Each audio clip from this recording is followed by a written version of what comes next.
Hey guys, how are you?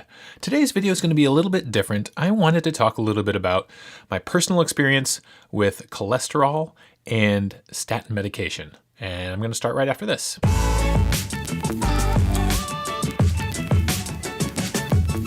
Hey guys, welcome to AD Keto. My name is Aaron. This is the channel where we talk about the ketogenic diet. I do some keto food vlogs, talk a little bit about keto science, and do some keto recipes. If this is your first time here, please consider subscribing. And if you do, be sure to click the bell icon so you get a notification whenever I upload new content. All right, guys, so this is a video that's been a long time coming. I have wanted to do this video for a while. It's about cholesterol and my personal experience with cholesterol. Before I even get started, I want to make sure you guys understand that I am not a doctor. I'm not a medical professional of any kind. I'm not trying to give anyone any medical advice. This is simply my experience with the world of high cholesterol and statin medications. So I'm going to take you guys back a little while to about 2010 or so. I went for routine blood work. I, at this point, was at about age 35, 36, and my cholesterol came back as pretty high. It was around 300 total. And my doctor put me on atorvastatin medication, 20 milligrams. Atorvastatin is more commonly known as Lipitor. It's a very common cholesterol-lowering medication. And so I listened to my doctor and I went on this medication and I was on it for a while and my cholesterol numbers went down and my doctor was very happy. But I felt like garbage. My joints hurt and I had sort of a brain fog and I didn't even put two and two together. I didn't even think for a second that it was the atorvastatin that was giving me these side effects. I just chalked it up to me getting older and getting creakier, maybe getting a little bit more forgetful. But in doing a little bit of research, I found that these are very common side effects to statin medications in general. So I stayed on the medications just because my doctor told me to, and I was scared to go off them because I was afraid that if my cholesterol got too high, I would have a heart attack and die. So I began to exercise regularly, even while on the statin medications. I began to run 5K races, and I actually built up my endurance and to the point where I could run a marathon. I ran and finished the 2012 Mohawk Hudson Marathon. And in training for that marathon, I felt terrible. I would go out for a long training run on the weekends, come back and need a day to recover. My body just hurt so much. And it bummed me out because I really enjoyed running. So I yo-yoed with my weight for a little while. After this marathon, I sort of started eating poorly, ate a lot of, frozen pizzas and just made bad choices. But my cholesterol kind of stayed in that normal range because I was still on the atorvastatin. And then in early 2017, I sort of had enough yo-yoing and I decided to start keto. I found keto through a friend at work and tried it for a little while. And within a week, was in love with it because I felt amazing, better than I had in a long time. Didn't really have much of the keto flu, maybe a few days. And then I think the fourth day after I started keto, I can remember waking up and feeling like something was different. Wasn't hungry, had a lot of energy, was becoming fat adapted. So I decided to stay with it. And I also decided to drop my statin medication. And I stopped taking my statins in January and got some baseline blood work done at the time. And then a few months later, when I went to see my doctor again, had my blood work done again, and my numbers were up, which I expected. I expected my cholesterol to go up, and he was worried and really didn't know what to do. I told him that I felt better than I had in years. He wanted me to go back on the statin meds. I did not agree, did not go back on them. He said, let's give it a few more months and see how you're doing then. A few more months went by and I lost a grand total from January until about July. I'd lost 50 something pounds. which he was thrilled about. And at this time, when I got my lipids done, I got what's called an NMR lipid profile. And NMR stands for nuclear magnetic resonance. And what that does is, as opposed to a normal lipid panel, it measures not only your total cholesterol, but it actually breaks down your HDL, your LDL, the number of particles, the size of the particles, the consistency of the particles. It's much more information that gives you a lot clearer picture of what's going on with your lipids. And every single marker on my NMR outside of my LDL was sparkling. Best numbers I'd ever had. My triglycerides were super low. My HDL was up. All the ratios of HDL to total cholesterol looked good. HDL to triglycerides looked fantastic. The one number that was still super high, even higher, was my LDL. It was up near 300. My GP didn't really know what to make of that, so he sent me to a cardiologist.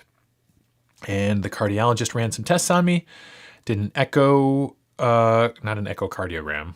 They basically listened to my heart to test for abnormalities. Everything was cool there. They put me on a treadmill stress test and had me run. I remember I had fasted all that day and told them I was fasted, and they didn't think I would last long. And I ended up going for like 25 minutes, and every 5 minutes they would increase the pace and incline of the thing. So I ran like an idiot on that thing for a while, did well on that. And then I went for the thing that I was very excited to go for. The third test that I went for at the cardiologist's office was called a calcium scoring test. And a calcium scoring test was the granddaddy test that I wanted done because it doesn't measure for markers that may or may not be indicative of cardiovascular disease like cholesterol. It actually measures actual heart disease in your arteries, in your heart. It measures the actual calcium. And the way that it's scored is that it starts at 0 and goes all the way up to 1,000. 0 being zero risk. There's zero calcium in your arteries and heart. 1,000 is, dear God, how are you still alive? So there's a pretty wide spectrum there. And my score came back as a 14. So I was hoping for 0, but 14 is still pretty good, all things considered. And I was very excited. But my cardiologist wanted to put me back on a statin, and I refused. So I stayed on keto and stayed off the statin meds, dropped another 10 pounds. So by the time November of 2017 rolled around, I had lost a grand total of 65 pounds. And I went back in and had some more blood work done, had an NMR profile done. Similar numbers came back, sparkling across the board, really, really fantastic numbers, except for that pesky LDL. And my GP referred me to a low-carb doctor, something that I didn't even knew existed here in Albany, in the Albany area. But I went to see this guy today. He knew what keto was.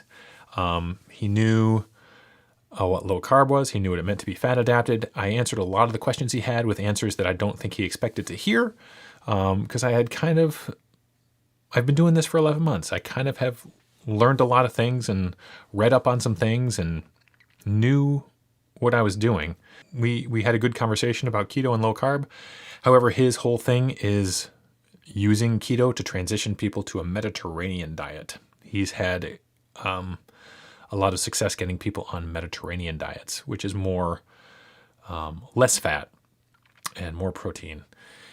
And, he gave me the line that I was dreading, that I knew I would probably hear, is that, keto is great for when you're just starting out. But as far as maintaining, it's not really something that can get maintained long term. And I know this to be false. So we talked a little bit about my LDL and how, even though my calcium score was good, it wasn't 0. Even though all of my numbers looked good, except that LDL, and even though my weight is where it was when I was 21 years old, he suggested that I eat fewer marbly cuts of meat. He suggested that I lower my saturated fat. When I told him that I had butter in my coffee, he looked at me as if I had two heads. I've been doing a lot of reading about the lipid system. I've been watching a lot of videos about lipids and cholesterol. And I'll link this right up here, but there's a video by a guy named Dave Feldman, who's not a doctor, not a medical professional. He's an engineer, and he has come at his cholesterol, which is similar to mine. He's what you call a hyper responder to the keto diet. His LDL shot up when he started keto. And he's an engineer, and he came at the problem from an engineer's perspective and basically had blood work drawn every day for I think a month or 2 months, and tracked what he ate over that course of time and found some startling and amazing results, and basically concluded that the lipid system is so dynamic and changeable that to base anything on such a changeable system is crazy town. So I'll link it up here. Again, you should check out Dave Feldman. There's a couple presentations that just kind of blew my mind on YouTube. And so that's where I am these days. I am continuing keto. I'm in maintenance. I'm not going back on statins, despite the pressure from every medical professional in my life to go back on them. I'm not going on them, both for personal reasons, the reasons that I've said before, that I had some issues with them, some side effects, some achiness, some foggy headedness that I don't want to experience again, but also an institutional reason for not going back on them. Statins are now the #1 drug in the history of drugs. The standards for putting someone on statins have become lower and lower and lower as time has gone by, and I feel like it's mostly about money. So while statins might be lowering my LDL number, I don't feel like that LDL number being lower benefits me in any significant way. So that's what been my experience with cholesterol and statins.